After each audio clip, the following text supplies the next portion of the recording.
Cimahi. Assalamualaikum warahmatullahi wabarakatuh. Abah, bagaimana dalam pandangan Islam seorang suami yang bertahun-tahun tidak memperhatikan kebutuhan istri dan anak? Malahan beliau mementingkan hobinya sendiri, sedangkan kebutuhan istri dan anak tidak diperhatikan, dan juga dia tidak pernah sholat. Mohon penjelasannya.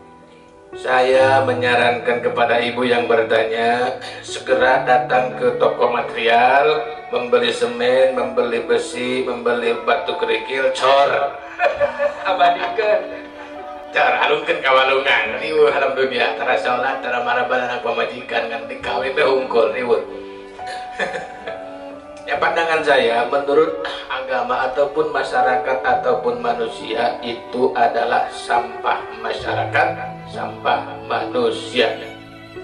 Tidak perlu harus dihormat, tidak perlu harus dijunjung, tapi harus dibina sebina-binanya. Jika masih terus membangkang atas agama Allah, wayahna binasakan.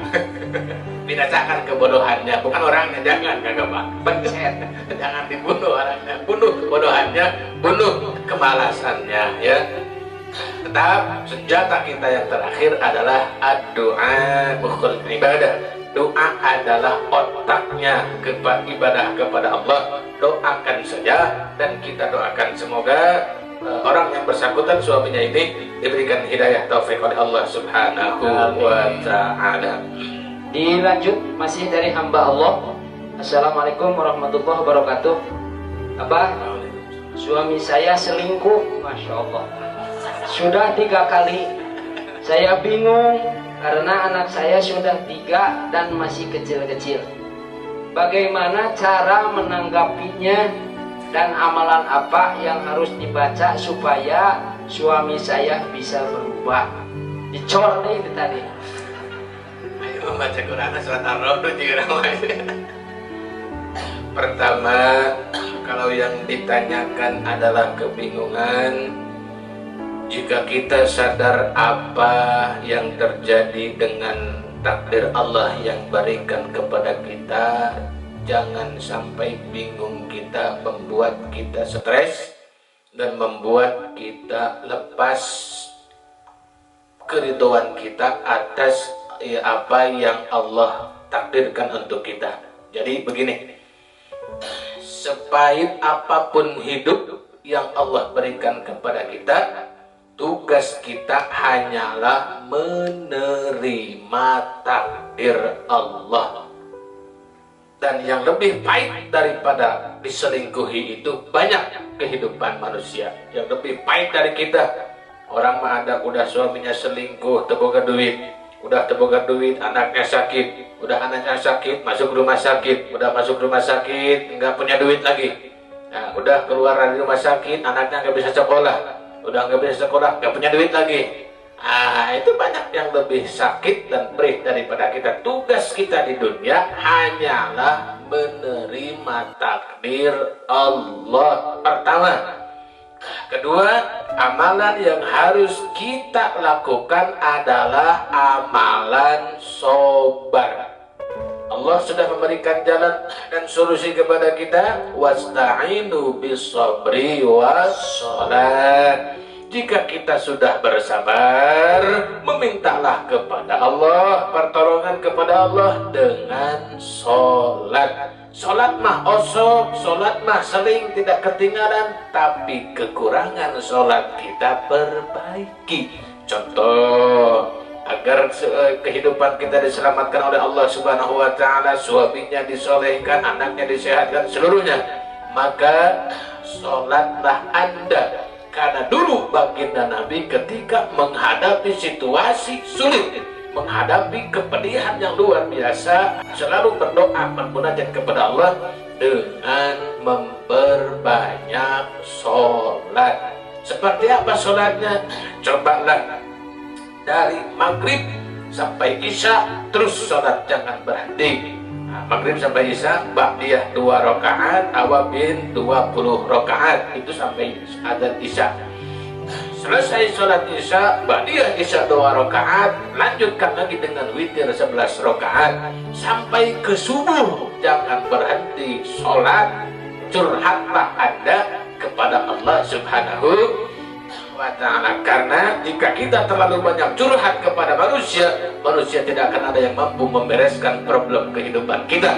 Ketika kita dicurhatkan keluhan kepedihan kita kepada Allah, Allah yang akan membereskan kepedihan kita. Dengan cara apa? Berbanyaklah sholat. Sholat naon cenah ieu kudu diperbanyak dari isya sampai subuh. Perbanyaklah sholat qada, zuhur, asar, maghrib, isya, subuh, qadaan lillahi ta'ala. Balik lagi, zuhur, asar, maghrib, isya, subuh, zuhur, asar, maghrib, isya, subuh, zuhur, asar, maghrib, qadaan lillahi ta'ala. Niatnya bukan adaan tapi qadaan.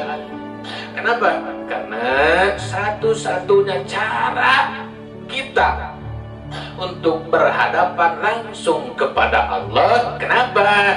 Doa kita jarang didengar oleh Allah atau apalagi diijabah. Mungkin kita yang terlalu jauh dari Allah. Maka jalan yang terbaik untuk kita mengadu kepada Allah adalah sholat dengan dasar wasta'inu bis sabri was sholat. Sholat sering tapi tidak sabar, maka Allah tidak akan memberikan solusi untuk kita. Sabar sudah, tara sholat sarua eta oge lieur gitu nya. Dilanjut masih dari hamba Allah. Assalamualaikum warahmatullahi wabarakatuh. Apa bagaimana cara menanggapi mertua yang suka memarahi saya? Udah berarti tadi ya. Apa mau dijawab lagi? Mertua yang suka memarahi, ulah dicoret sama mertua bahaya. Kawanat. Mertua yang suka dimarahi, mulai sekarang Anda harus melakukan amal putih, ya. Puasa putih. Yang ketemu mertua pakai baju putih, pakai mukena atau tudung putih. Nah, di akhir bawa Mercy Alphard putih. Insya Allah mertua jadi baik ya. Dilanjut amalan putih itu. masih dari hamba Allah. Assalamualaikum warahmatullahi wabarakatuh. Abah, apakah tidak apa-apa saya orang yang suka maksiat, melakukan mabuk-mabukan, melakukan juga kebaikan dan berbagi kepada sesama? Apakah amalan itu diterima? Apakah diterima niat dan pekerjaan baik saya? Begini ya. Pertama, tidak ada maksiat sekecil apapun yang tidak apa-apa. Pasti apa-apa.